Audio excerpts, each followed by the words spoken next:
Well, hey there, sports fans. Glad to have you back. We're going to talk about how to make this assembly.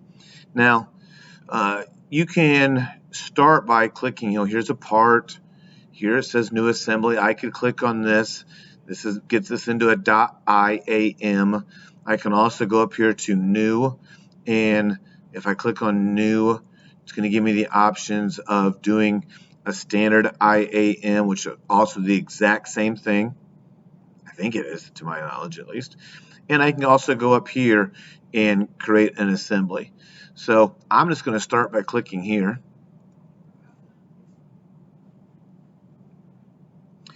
And this takes us into our assembly part of Inventor. I'm going to go up here. You start by clicking on place. And I've got to get into where I've got this. I'm going to start with the circled part, and I'm going to hit open.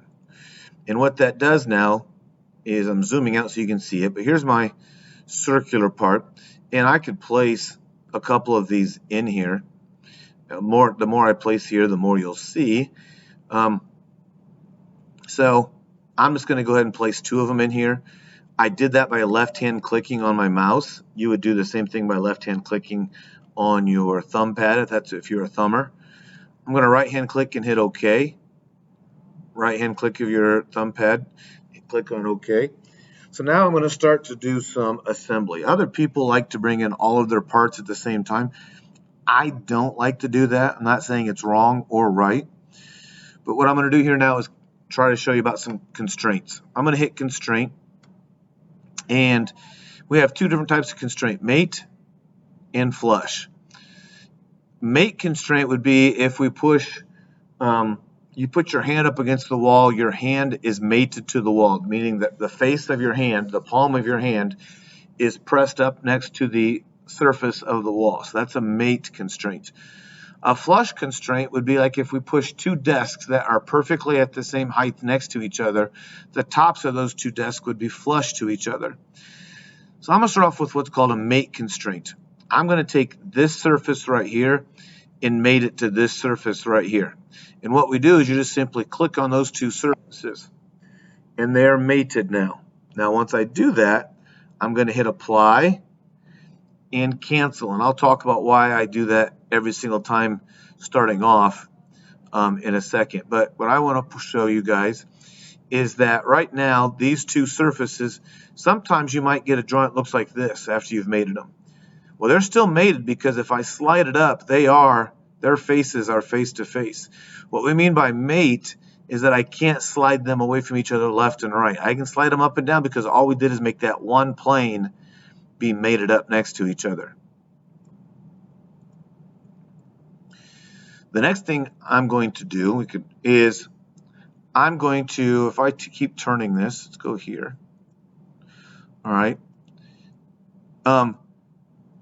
Right now they are mated, but if I go to click on free rotate, that's probably going to turn. See how I can still turn this around. All right, and we don't necessarily want that. Backtrack. I want these 2 to be able to be in sync so that they can't pivot. I don't want this one to be able to pivot around. So what I'm going to do now is called a flush constraint. I'm going to take this top surface and flush it with that surface. So I'm going to go now to our flush constraint, and I click the top of that and the top of that and hit apply. Now they're not only, I'm going to hit cancel because here's why. If I click on something, it's going to think I'm starting a new constraint. Notice that's the first click, and this means would be the second click. It's ready for that second click. If I click on some other part, it's going to try to mate those together. So to avoid that, after I'm done, that's why I tell you to hit apply and cancel.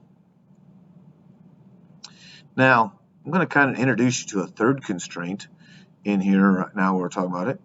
And this is what we call an axial constraint. So I'm going to go back to mate. It's a mate. I'm going to go to the inside of this circle, and notice how we get this axis. If I come over here to the inside of that circle, what I'm going to be doing now is I'm going to be telling this axis and this axis have to be in the exact same spot. and hit apply. And I'm going to hit cancel. The other thing now is I'm going to go ahead and bring in the letter A because it's the only two that I've created at this point to show you how to do an assembly. So there's my A. I'm going to right-hand click to be done with that. Again, I left-hand click to bring the A in. I right-hand click to tell Inventor that I was done bringing in letters. And, as I look at this here, what I'm going to do is I'm going to try to put the letter A right smack dab on the top of this up here. So I'm going to hit constraint. That I just hit, I'm going to do a make constraint. So I clicked on that surface. And I can click on either one of these surfaces. It does not matter. A is now on there. If I hit apply, I'm going to hit cancel. Now I can still slide the A. I can still slide the A up and down, but notice I can't pull it off. It's stuck on there now. All right.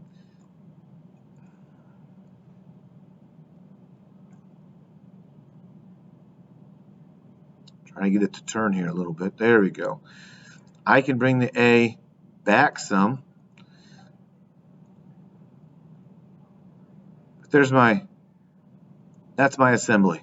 Well, hey, I hope that get you guys going on making assemblies. I'll catch you guys on the flip side.